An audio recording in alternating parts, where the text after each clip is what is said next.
Alô, boa noite, tudo bem?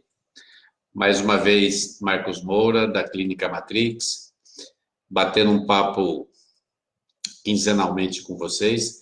Hoje nós vamos falar sobre um tópico bastante importante, bastante interessante e para todas as mulheres que desejam ou não engravidar, tá ok?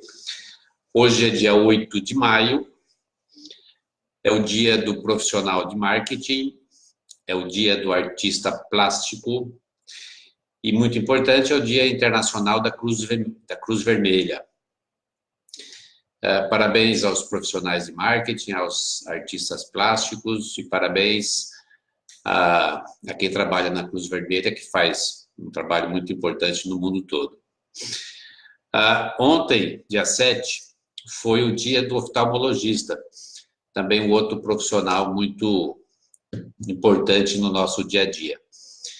Mas, mais importante que isso, pelo menos muito significativo, hoje, dia 8 de maio, é comemorado o Dia Nacional da Luta contra a Endometriose. E essa foi uma das razões que nós escolhemos o dia de hoje, dia 8 de maio, para falar sobre se a endometriose tem cura, os aspectos práticos, clínicos e interessantes de endometriose.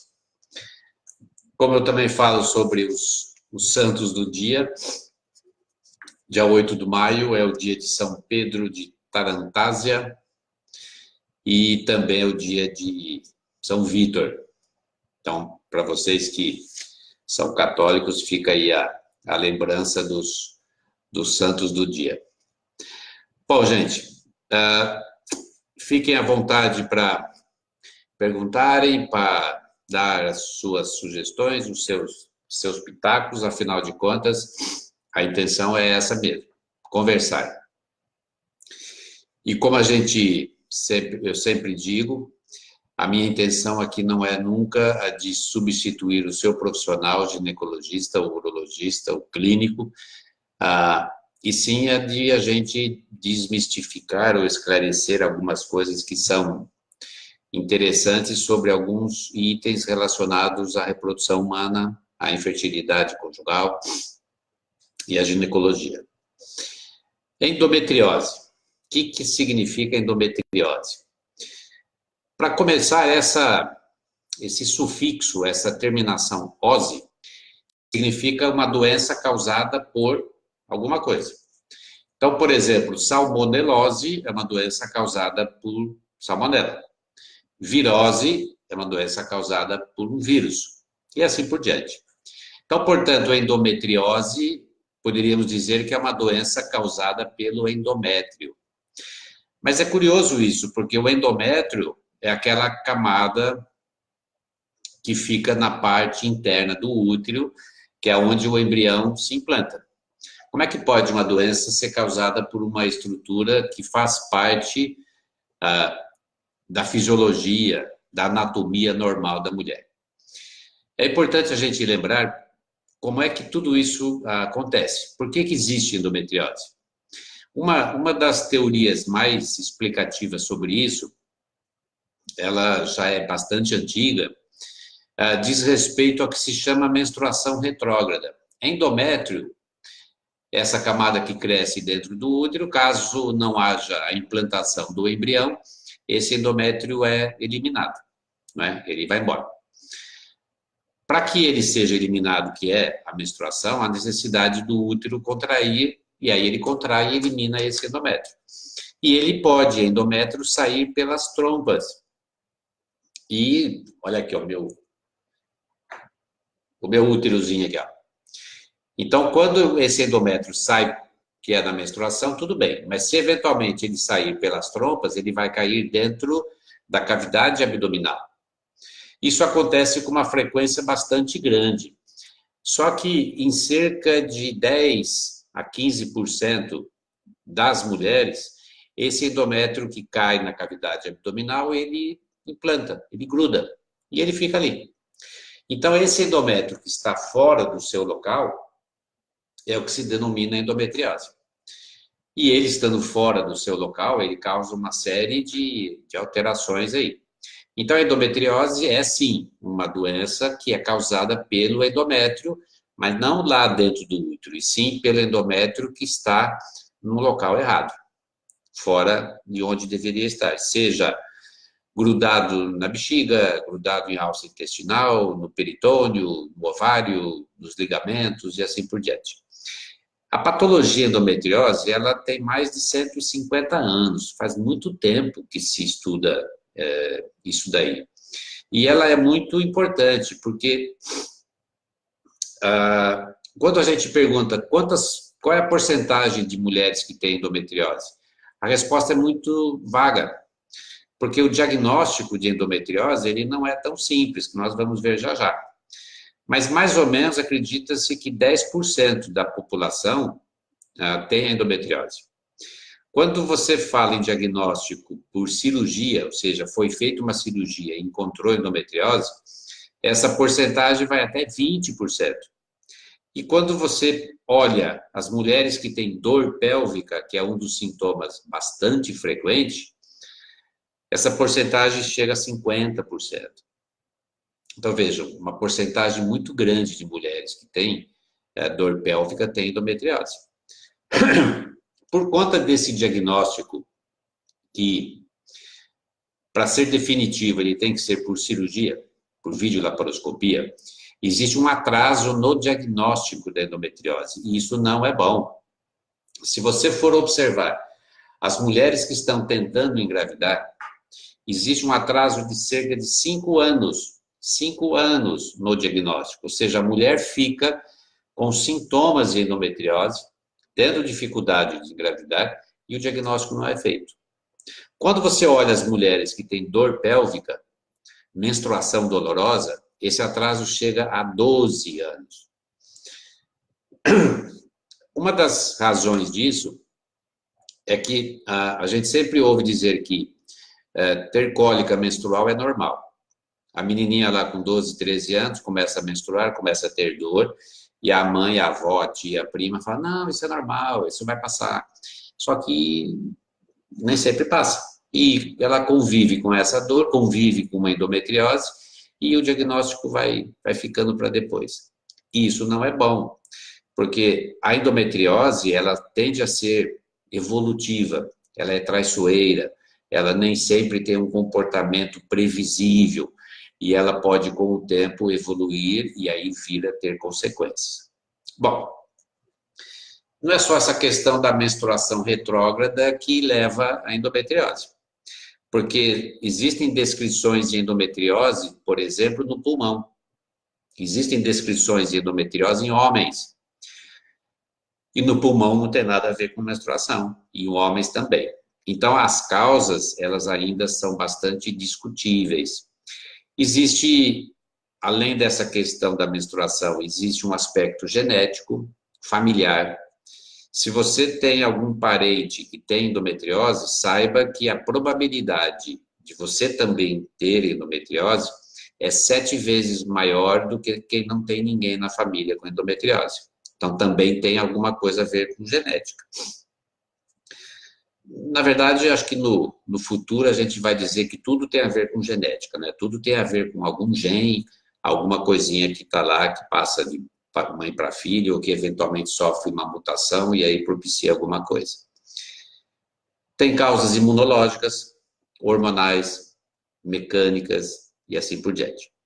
Bom, mas o que realmente interessa quando a gente pensa em probabilidade, para vocês verem como é que é interessante essa questão da endometriose, cerca de 30 a 40% das mulheres que não conseguem engravidar têm endometriose.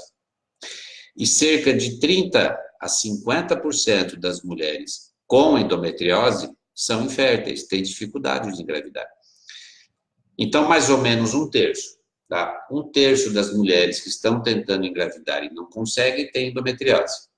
Um terço das mulheres com endometriose tem dificuldade para engravidar. Então, existe uma parcela, sim, de mulheres com endometriose que são férteis, que você acaba fazendo o diagnóstico numa cesariana. Ou seja, ela engravidou, foi a gestação inteira, se foi fazer o parto cesariano e você vê lá a endometriose. Bom, mas como é que a gente suspeita de endometriose? Primeiro, pela história. O principal sintoma é dor. Porque, vejam, esse tecido endometrial que está nesse local, ou que não deveria estar, ele causa principalmente uma reação inflamatória. Ele é um corpo estranho. E o organismo da mulher reage a essa reação inflamatória. E a reação nem sempre é boa. Pode provocar aderências, pode provocar obstrução nas trompas e assim por diante.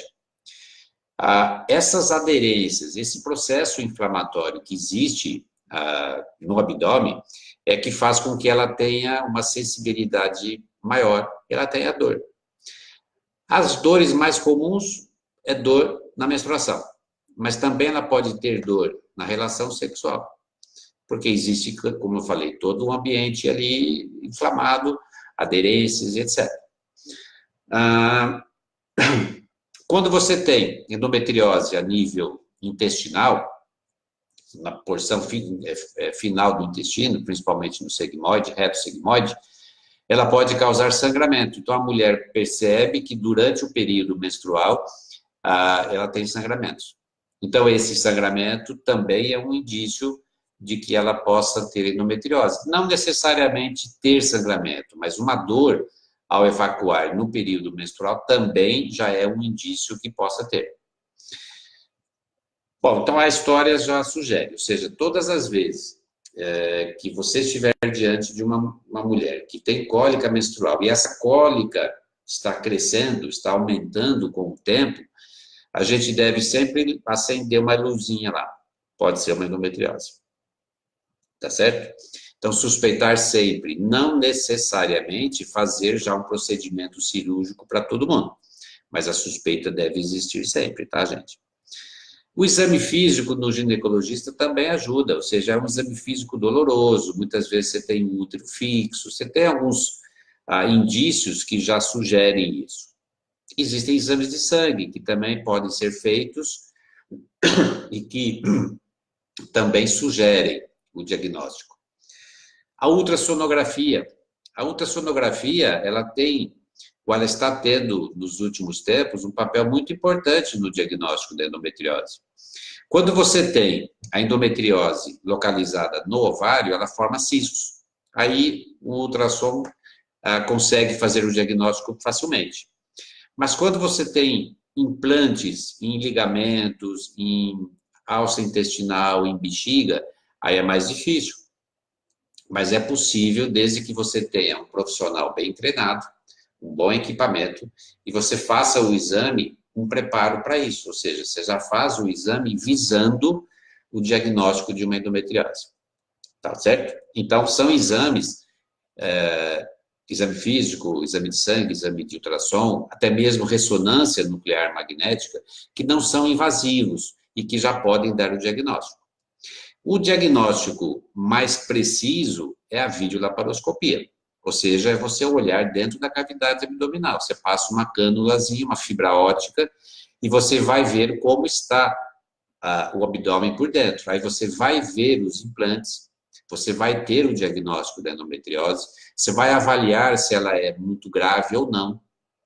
Então, a videolaparoscopia é o que a gente chama de chave ouro no diagnóstico, mas vejam que existem outras alternativas previamente que não são invasivas e que podem ser utilizadas, tá certo? Lógico que quem vai te orientar nisso vai ser o seu médico, o seu ginecologista, avaliando a sua história, o seu exame e outras coisas para dizer, olha, realmente você deve ter, vamos investigar, tá ok? Bom, tem endometriose. E aí vamos à chave da questão. O que fazer? Na verdade, o que fazer quando você tem o diagnóstico da endometriose? Primeiro que ele depende de alguns aspectos.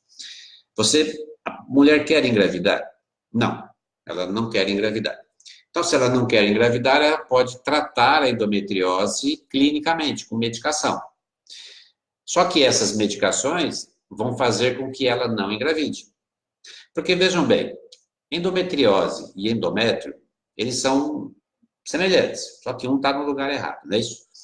Mas a endometriose, ela depende de um hormônio, assim como o endométrio depende. O endométrio cresce durante o ciclo menstrual, depois da menstruação, às custas de estrogênio que é produzido no ovário.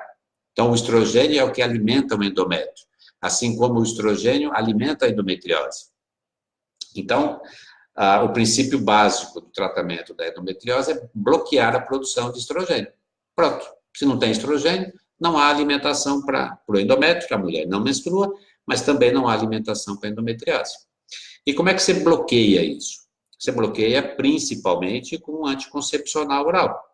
Então, o anticoncepcional oral, de uso contínuo, faz com que o ovário não funcione, consequentemente, não há estrogênio do ovário e não vai estimular a endometriose. Ah, mas o anticoncepcional oral não tem estrogênio? Tem. Ele tem estrogênio em doses muito altas. Mas ele também tem uma outra substância junto, que se chama progestagênio, que impede esse efeito proliferativo do estrogênio. Tá certo? Só que se a mulher não ovula, se o ovário está quietinho lá dormindo, a mulher não engravida. Então, o uso crônico, contínuo do anticoncepcional, ele trata a endometriose, mas a mulher não engravida. Existem outras substâncias que você também pode utilizar para deixar o ovário quietinho. Uma delas é uma substância que você usa injeção uma vez por mês ou uma vez a cada 3 meses, que na verdade ela bloqueia a sua hipófise. Aí a sua hipófise não estimula o seu ovário. Essa medicação é muito potente, ela é mais potente ainda do que o anticoncepcional, mas ela tem alguns efeitos colaterais, como ondas de calor, fogachos, irritabilidade, ou seja, a mulher entra em menopausa. Se a hipófise não funciona, não estimula o ovário, essa sim, você tem estrogênio zero, tá?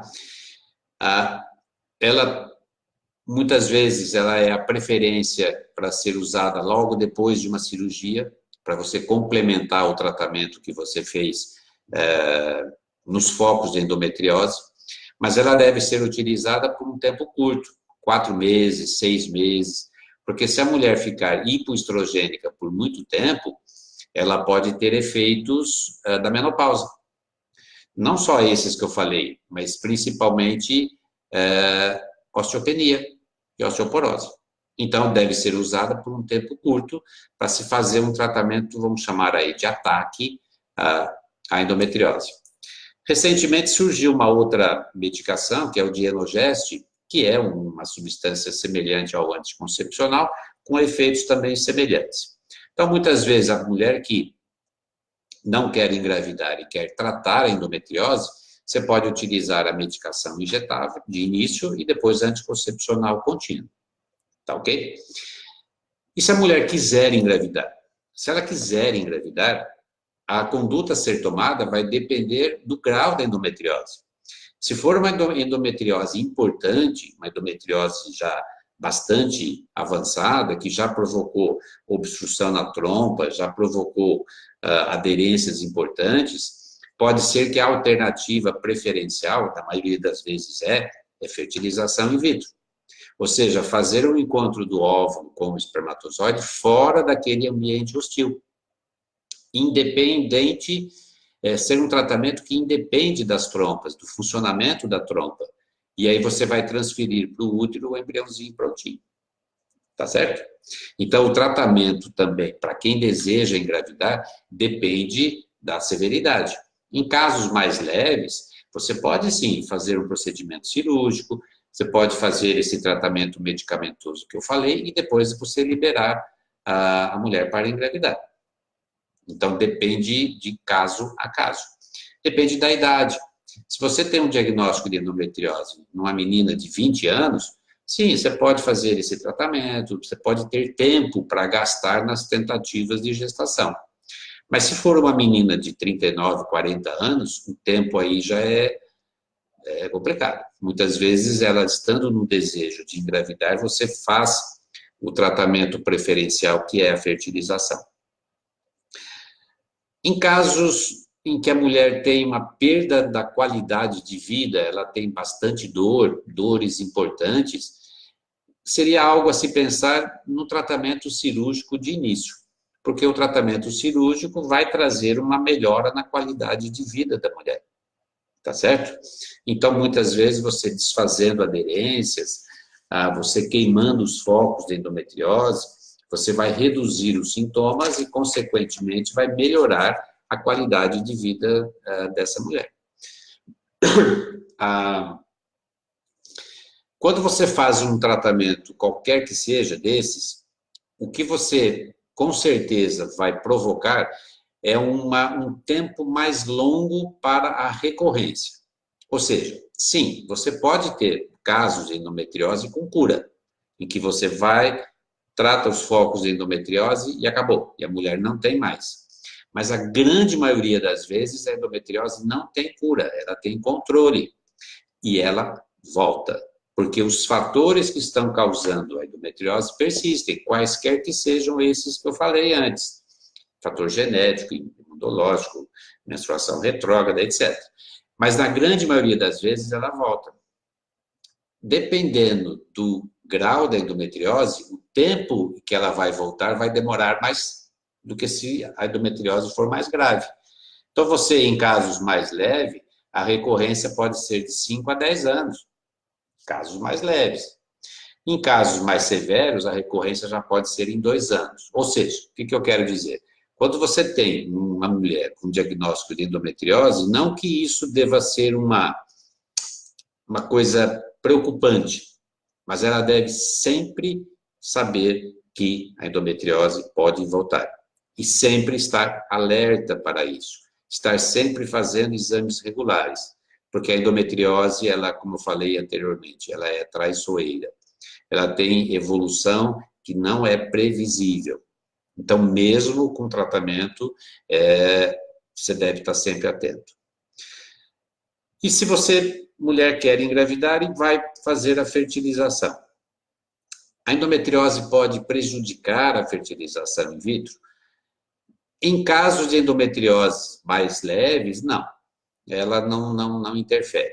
Em casos de endometriose mais severas, sim, ela pode fazer com que você tenha, a mulher tenha óvulos de pior qualidade. E isso afetar as taxas de fertilização, as taxas de implantação e as taxas de gestação. Portanto, vejam como que o diagnóstico precoce ele é importante. Não só para a qualidade de vida da mulher, mas também para a sua terapia. Você pode, eventualmente, utilizar medicações via oral, e isso já equilibrar uma endometriose. E mesmo se você for fazer um tratamento de reprodução assistida, se você tiver uma endometriose mais branda, mais suave, o resultado, sem sombra de dúvida, ele é bem melhor, tá ok? Então, sim, a endometriose tem cura, mas não é na maioria das vezes. Na maioria das vezes, ela pode ter controle, mas você não. A mulher que tem endometriose deve estar sempre vigilante para isso. Vocês entenderam o recado, gente? Ou seja, a intenção é sempre essa. E quando a gente fala de endometriose, um assunto, uma questão bastante importante a ser dito, é que vocês já imaginaram alguém com dor pélvica crônica, constante, que vai ter relação, tem medo de ter dor, que vai menstruar, tem cólicas, muitas vezes essas cólicas são incapacitantes, muitas vezes ela necessita ir até um hospital para fazer uso de uma medicação para dor mais potente. Essas mulheres com endometriose, geralmente são mulheres que são mais ansiosas, são mais tensas, podem ter depressão, podem ter alterações psíquicas significativas, porque elas convivem com dor cronicamente. Isso não é bom. Então, se você tem dor, ou se você conhece alguém que tem dor, alerte para esse fato. Não deixe que a questão da endometriose afete não só fisicamente, mas também psicologicamente. Tá ok? Isso é muito importante, tá, gente? Então, a endometriose não é aqui um alerta, uma situação de crise, mas quem convive com isso diariamente sabe como é difícil a gente tratar alguém que está com dor, tá ok? E lógico, a mulher com dor é uma mulher que merece todo o nosso carinho, toda a nossa atenção. Muito bem, gente, eu quero dar boa noite para Dayana, tudo bom, Dayana? Silvana, Marcinha, tudo bem? Oi, Luana. Fábia, boa noite, Fábia. Márcia Regina, oi, Gláucia. Simone. Simone me pergunta aqui, minha filha fez ressonância e deu suspeita de endometriose. Não foi precisa. Ela tomou a Lurene é o Dienogest, e agora anticoncepcional direto, para não menstruar, muito nova ainda. Será que é obrigatório tomar direto? Fico com receios dos efeitos do anticoncepcional. Não existe muita diferença, Simone, entre você utilizar anticoncepcional com intervalos, aquele intervalo de uma semana em que a mulher menstrua, ou ela utilizar continuamente sem menstruação. A grande maioria das mulheres prefere utilizar continuamente, porque quando ela dá aquela pausa e menstrua, vem cólica, tá? Mesmo com o anticoncepcional. Não há inconveniente nela utilizar anticoncepcional por muito tempo, ou seja, o anticoncepcional, ele não é esse vilão que muitas vezes se imagina, ele tem uma série de efeitos positivos. Então, não tem problema a sua filha utilizar anticoncepcional continuamente, não. Vai ajudar, com certeza. Tá? E lógico, se o seu médico te prescreveu, com toda certeza, ele está no caminho certo. A Natasha diz, tem endometriose e nunca senti nada, descobri por uma videolaparoscopia. É verdade, Natasha. Não existe uma correlação entre o grau da endometriose e os sintomas. Você pode ter endometriose mais avançada e a mulher não ter sintomas leves. Você pode ter endometrioses mínimas e a mulher ter sintomas graves. Então, não há uma correlação específica. E também existe endometriose sem sintoma. Na maioria das vezes, a endometriose que não provoca sintoma, Natasha, são geralmente endometriose mais boazinha, tá? Endometriose mínima ou leve. Essa é a maioria das vezes, espero que seja esse o caso, que essa endometriose não tenha provocado grandes alterações em você, tá? Oi, José, tudo bem? Virgínia, tem algum problema tomar o Alurene por muito tempo? Não, é a mesma coisa que eu falei em relação ao uso crônico contínuo do anticoncepcional. O Alurene, ele, na verdade, ele não foi desenvolvido para ser um anticoncepcional. Ele tem uma ação específica para o tratamento de endometriose, mas ele é um anticoncepcional. E os resultados do Alurene e do anticoncepcional são muito similares. E eles têm um mecanismo de ação muito semelhantes, de tal modo que você não ovula, de tal modo que você não tem um estímulo para a endometriose. Pode utilizar, geralmente não se utiliza o Alurene por um tempo muito longo, se prefere utilizar por 6 meses, no máximo 1 ano, e aí trocar pelo anticoncepcional. Como é uma droga nova, o Alurene é uma droga, o Dienogest é uma droga nova, existem algumas precauções sobre o uso prolongado, diferente do anticoncepcional, que já é uma droga que tem uma segurança de uso maior, tá? Tudo bem, Tatiane? Oi, Manuela. Quando menor, eu tive uma suspeita de endometriose. Fiz o tratamento anticoncepcional direto por no mínimo 3 anos. Depois parei. Os exames sempre dão normais. Será que realmente tive? Ou tenho ainda? O médico disse que só com o exame de laparoscopia para confirmar. Bom, Manuela, pode ser que você teve, sim. Eu não sei como que você fez o diagnóstico da endometriose. Eu acredito que você tenha o diagnóstico certo das suas mãos. Mas pode ser que você utilizou o anticoncepcional, esse anticoncepcional, ele tratou a sua endometriose e você está, entre aspas, curada da endometriose.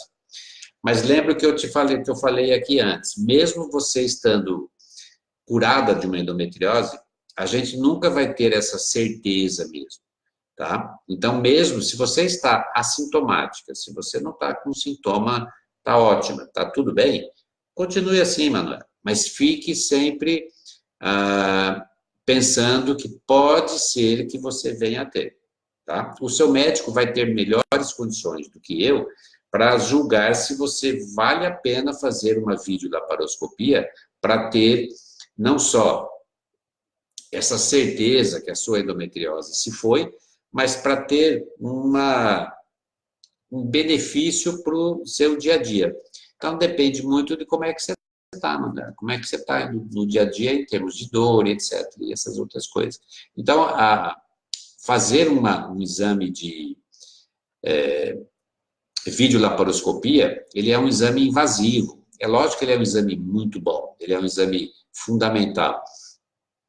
Mas como qualquer outro procedimento cirúrgico ou não, você deve sempre pesar o que eu digo aqui, o risco e o benefício. Ou seja, qual vai ser o benefício que você vai ter numa videolaparoscopia. Se esse benefício for bom, sim, faça. Tá ok? Dirceia, tudo bem, Dirceia? Boa noite, Dirceia. Ficou dúvida se era cisto no ovário ou endometriose, mas hoje não aparece mais nos exames. Ovário policístico ou endometriose? Não, Manuela, são coisas diferentes. O que a endometriose, quando ela se instala no ovário, ela pode ser confundida com cisto hemorrágico ou cisto de corpo lúteo. Se você faz... Porque quando a endometriose se instala no ovário, o ovário ele é um tecido fofinho. Então, ela forma um cisto, certo? Aquele implante lá fica uma bolinha. E é facilmente visível a ultrassom. Quando você vê uma imagem que lembra uma endometriose no ovário, que a gente chama de endometrioma, e a gente está em dúvida se aquilo é um endometrioma ou se é um cisto de corpo lúteo ou um cisto hemorrágico, o que você pode fazer é repetir o ultrassom. Então, você fez o exame hoje, você está em dúvida se ele é ou não. Você repete, depois de 2 meses. Se for um endometrioma, ele geralmente persiste. Se ele desapareceu, é porque não era endometrioma. Porque o endometrioma, na maioria das vezes, ele não responde muito bem a tratamento clínico, seja anticoncepcional contínuo, qualquer um deles. A resposta dele não é muito boa.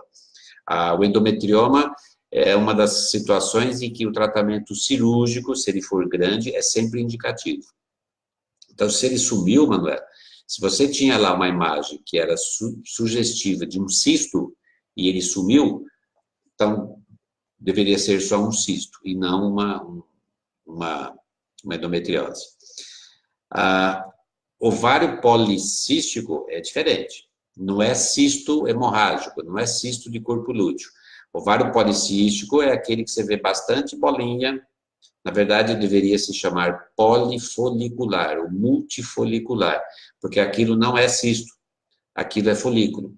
E a imagem ultrassonográfica de um folículo é diferente da imagem ultrassonográfica de um cisto hemorrágico ou um cisto de corpo lúteo, tá?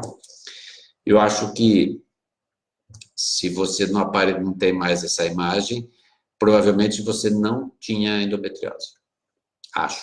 Quem pode dar o diagnóstico com mais certeza é o seu médico, tá bom? Oi, Camila, tudo bem? Bom, gente, é isso que nós falamos hoje sobre a endometriose. Sintam-se à vontade para comentar, para perguntar, para sugestões, que se eu não respondi hoje, responderei nos próximos dias. Relembrando, hoje, 8 de maio, É o dia de São Pedro, dia de São Vítor, só para falar dos santos. É o dia do profissional de marketing, do artista plástico e o Dia Internacional da Cruz Vermelha. Parabéns a esses profissionais. Ontem foi o dia do oftalmologista, mas hoje, dia 8 de maio, é o Dia Nacional da Luta contra a Endometriose. E essa foi a razão pela qual nós escolhemos hoje falar com vocês sobre endometriose. Valeu? Um grande abraço, um beijo para todos vocês. Aproveitem aí o finalzinho da semana. Nós estamos, na verdade, bem no meio, né? Nem no começo, nem no final. Que vocês sejam muito felizes, isso que eu desejo a todos vocês. Um grande beijo, beijo e abraço, beijo. Um grande beijo, um grande abraço para todos vocês, tá? Tchau, tchau. A gente se vê logo, logo. Tchau.